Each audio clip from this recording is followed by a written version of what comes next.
Assalamualaikum warahmatullahi wabarakatuh. Nah, teman-teman, gimana nih kabarnya? Semoga selalu sehat ya, walaupun memang masih dalam kondisi pandemi ini. Semoga kita masih bisa sehat dan selalu jaga kesehatan. Nah, di larutan kali ini kita akan membahas mengenai kesehatan remaja menggunakan pendekatan PRS. Nah, apa sih PRS itu gitu ya? Jadi PRS itu adalah pendekatan remaja sebaya, dan di sini itu fokusnya itu ke HIV/AIDS. Nah, jadi hari ini kita akan membahas mengenai HIV/AIDS. Nah, HIV/AIDS ini adalah penyakit yang memang sedang mengancam peradaban manusia. Jadi di sini aku bakal reminder aja gitu ya, karena kan teman-teman semua sebelumnya memang udah pernah belajar gitu ya mengenai HIV/AIDS ini.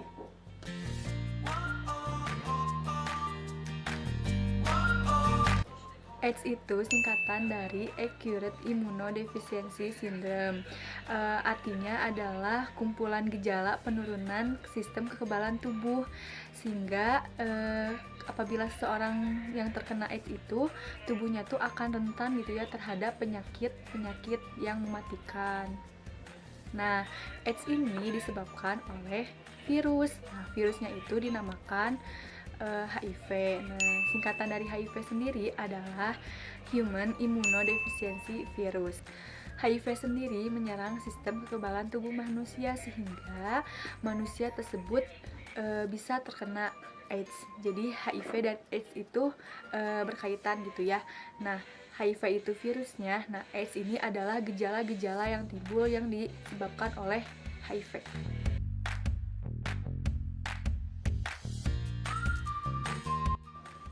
Siapa saja bisa terkena HIV/AIDS, mau dia perempuan, mau dia laki-laki, mau anak kecil, dewasa, remaja, lalu usia lanjut, bisa saja semua orang terkena HIV/AIDS, tidak melihat jabatan atau kelompok orang-orang tertentu. Jadi emang siapa saja bisa gitu ya terkena HIV/AIDS ini.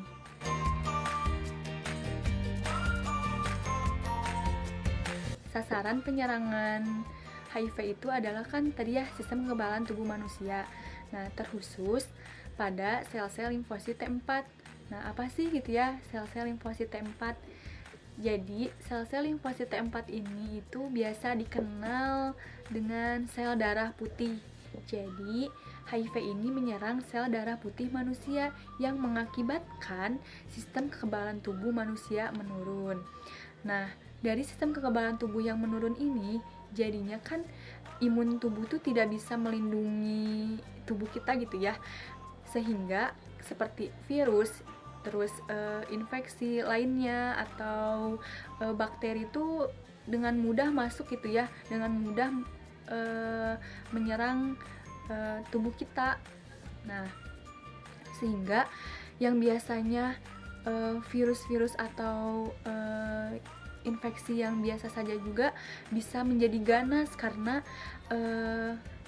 sel darah putih kitanya menurun gitu ya, atau mati sel-sel. Jadi ketika sel-sel limfosit T4 ini mati, dengan bebasnya virus itu menyerang sel-sel limfosit T4 yang lainnya yang masih sehat. Nah, makanya gitu ya tadi seperti bakteri atau mikroba atau virus yang lainnya tuh dengan mudah menyerang tubuh kita, sehingga orang yang terkena atau orang yang terpapar HIV ini meninggalnya itu karena adanya penyakit lain gitu ya, seperti TBC, kanker. Meninggalnya tuh biasanya karena penyakit-penyakit lain yang berat gitu ya, yang memang diakibatkan karena sistem kekebalan tubuh yang menurun. Seperti itu.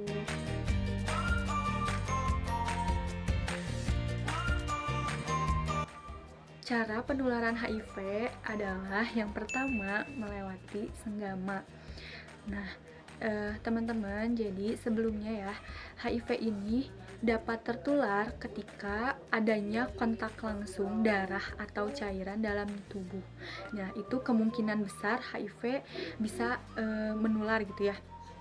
Jadi tadi lewat kontak darah atau cairan.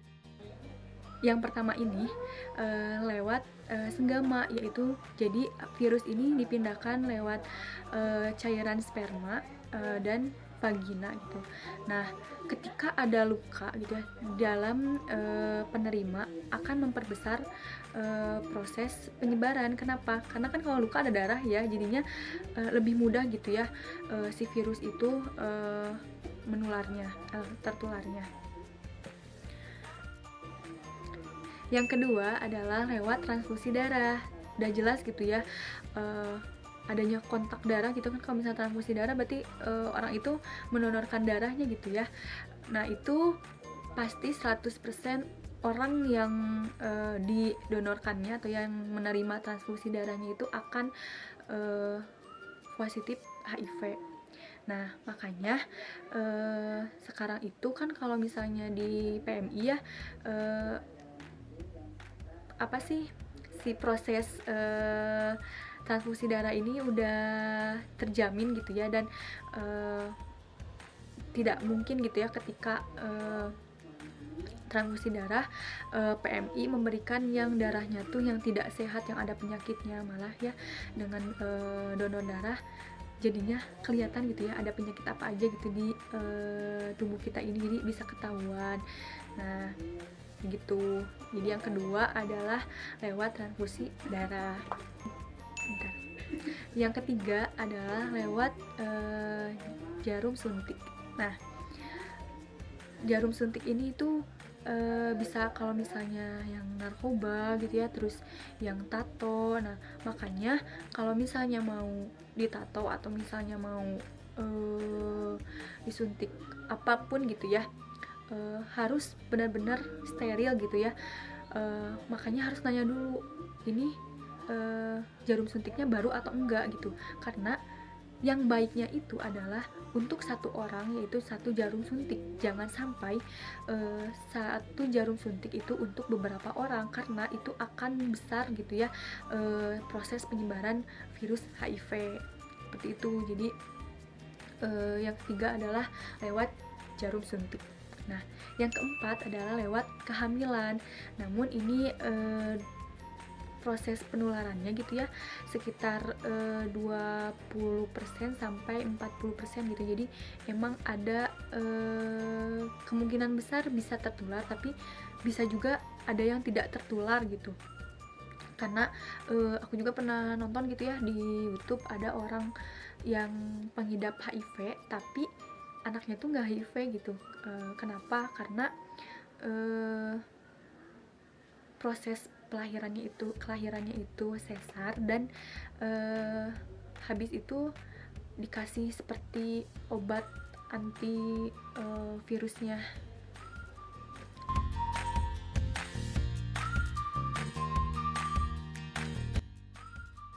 Kita bisa melakukan ada istilahnya ABC. Nah, ABC itu adalah yang pertama adalah A. A itu adalah singkatan dari abstinence, artinya puasa bagi seseorang yang belum menikah.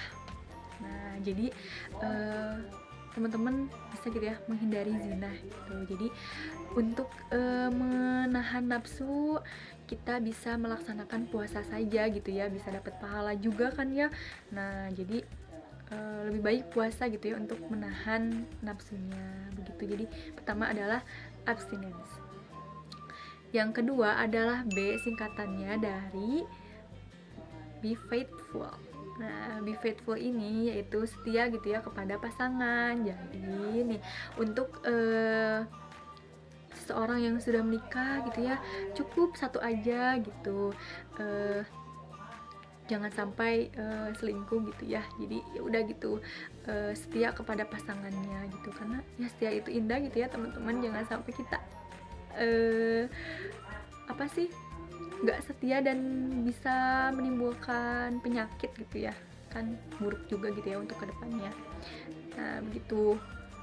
Yang ketiga adalah C, itu adalah kondom. Jadi untuk orang-orang yang emang sebagai PSK gitu ya, sangat diwajibkan untuk memakai kondom. Karena kenapa gitu ya, karena emang penularan virusnya tuh lebih besar gitu ya, kemungkinan tertularnya tuh lebih besar.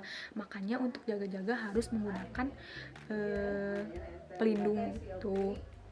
Nah, untuk orang-orang yang misalnya emang nggak bisa puasa gitu ya, yang nggak bisa nahan nafsunya gitu ya, ya harus pakai pelindung gitu ya, agar tidak tertular. Nah, teman-teman, sebagai pelaku PP gitu ya, bagaimana sih agar terhindar dari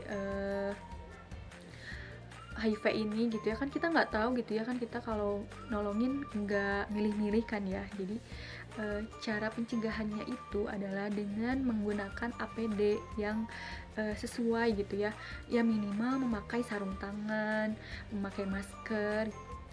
Jadi kita kan kalau menangani nggak pilih-pilih pasien kan ya, kan kita nggak tahu kalau misalnya orang itu punya penyakit TBC, punya penyakit HIV gitu.